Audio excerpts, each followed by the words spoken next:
my face. Whoa, sorry. Hey everyone, this is Kenita, the agent slash investor. How are y'all doing this lovely day? Now I'm letting y'all know that if y'all see me look up from the camera for a bit, is me and my son is outside per usual enjoying this lovely day. But anywho, today we're gonna talk about the pros or cons as far as selling your own home and having a real estate agent. Now I'm gonna read off some things, and then after that I'm gonna piggyback and explain everything from there. So just follow along basically. And also keep in mind, if you do decide to sell your own home, Godspeed on your journey. If you decide to get a real estate agent, once again, Godspeed on your journey. I wish you the best of luck. Now let's get into it. Now the pros are this: as a real estate, not as a real estate agent, but as a owner that owns their own house. If you want to sell it by yourself, you don't have to pay commission at all on the listing side, which is the real estate agent. Also on top of that, you also get to have complete control of the process of what's going on. You know your own home, and you can take your time as far as selling your own home. Now the cons are this: statistically speaking, for sale by owners, FSBOs basically, home sales for less. It can take more time. It's time consuming and work. Negotiation offers can be tough. Marketing takes a lot of work. Overpriced or underpriced homes. So I just read the pros and cons into it. So let's get into both of them. Now the first one that we're going to get into is, of course, the commission, and then overpricing and underpricing of the homes as far as for the pros and cons. I feel like, in my opinion, most FSBOs sell their own home by themselves because, for one, they don't want to fix on the property, because you know you have to get an appraisal done as far as how much the home will actually be worth. Also on top of that, they don't want to chuck out commission, because once again, seller is basically paying on both sides 6%, 5 to 6% as far as for commission. I 100% get it. I get it, because I was on that side of the table, not selling homes, but just actually listening to real estate agents, and I'm like, why is y'all charging all that money? What is wrong with y'all? Like, I don't understand. But now, because I'm a real estate agent, I get it now. What I mean by is this: when you have to pay that commission price, most FSBOs don't want to do that. They want to take all the money that they supposed to make off that property and basically have it for themselves. That makes perfect sense. I get that. I am also the type of female that is do it yourself.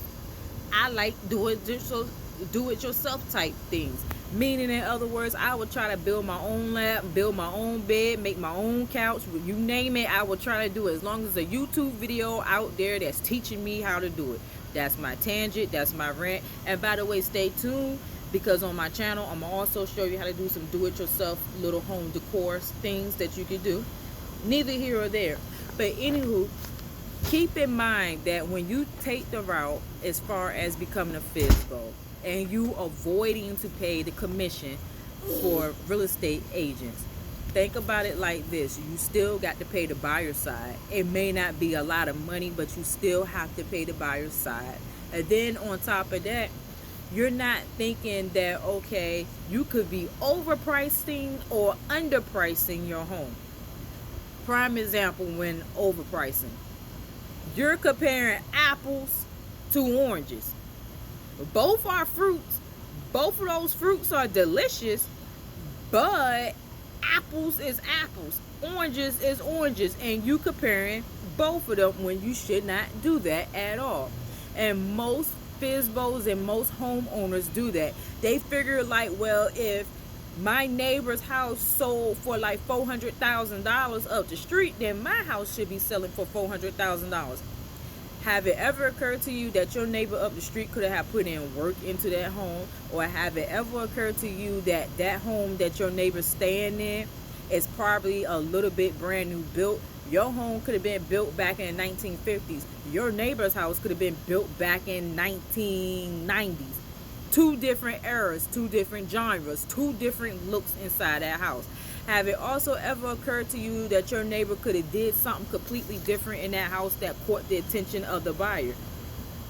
Most homeowners, when they see that a particular house sold for a lot of money, they, like I said before, they comparing apples to oranges.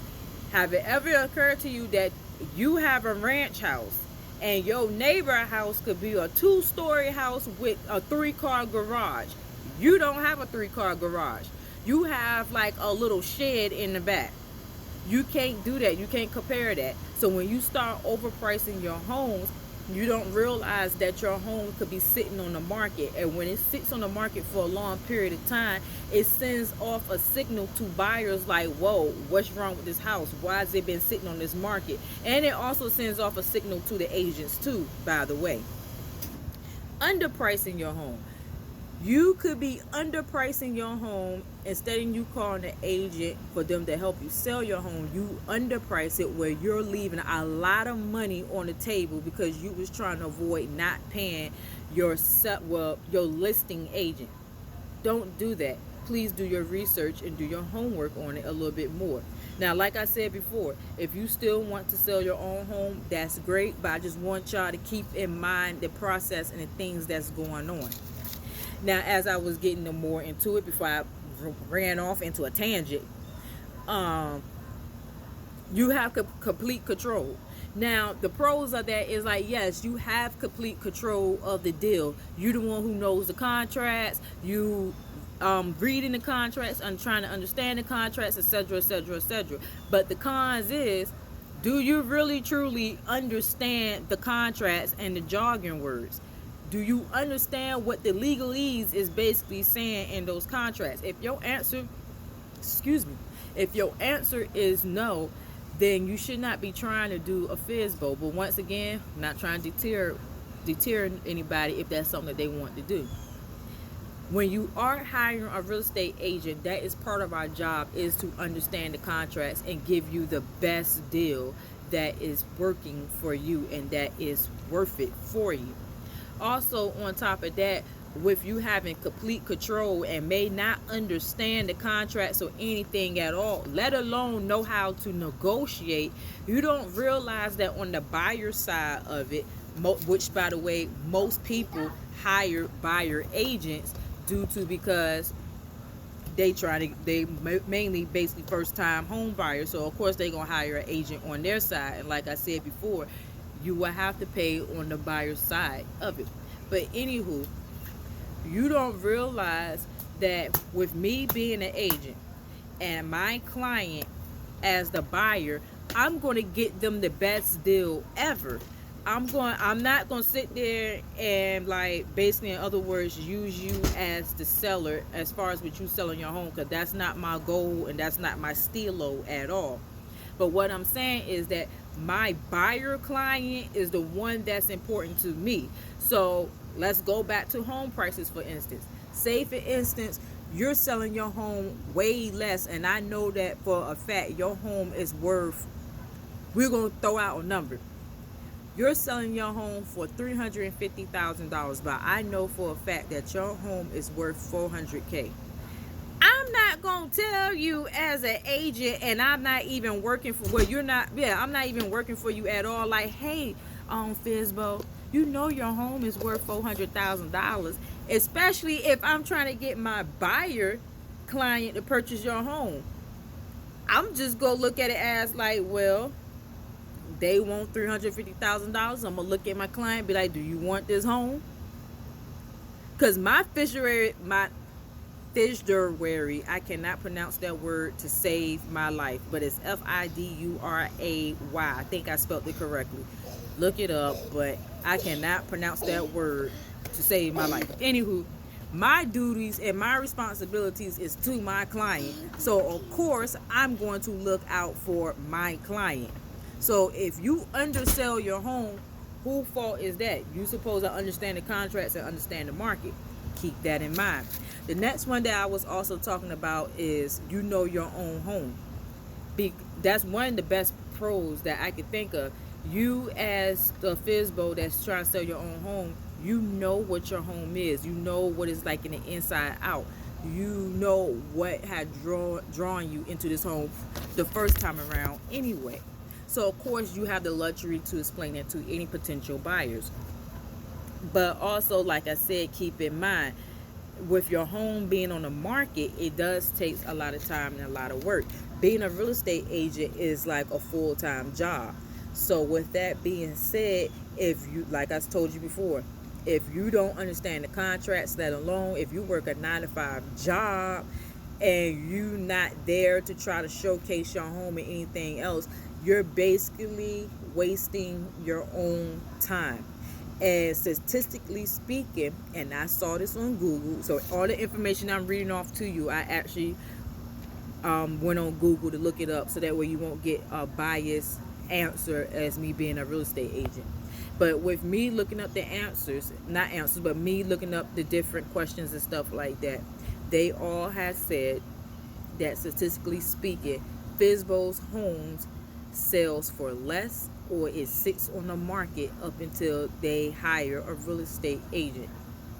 So with that being said, please keep in mind that if you are ready to sell your own home, or if you are ready to sell your home, call a real estate agent. I don't care if they are a new agent, a seasoned agent. Just do your due diligence, do your research. With me, I am a new agent, so I'm still learning. But at the end of the day, just do your due diligence and see what that agent knows about the market and understand the market, and see how they can help you and your family. Because doing a FSBO home, and you as a homeowner trying to sell it yourself so that way you could try to cut corners, is not going to help in the long run, in my opinion. Some of them have worked, but in my humble opinion, especially me doing the research and looking it up, I feel like it's not going to help, and it's just going to send you into a more massive headache, something that you want to avoid. But anywho, everybody, this is Kenita, the agent slash investor. Please follow me on all social media platforms as Kenita, the agent slash investor. And also, please like, subscribe, and make a little comment on my channel. And let me know what are the things that you want to talk about or what you want to learn in the state of Virginia. Once again, bye.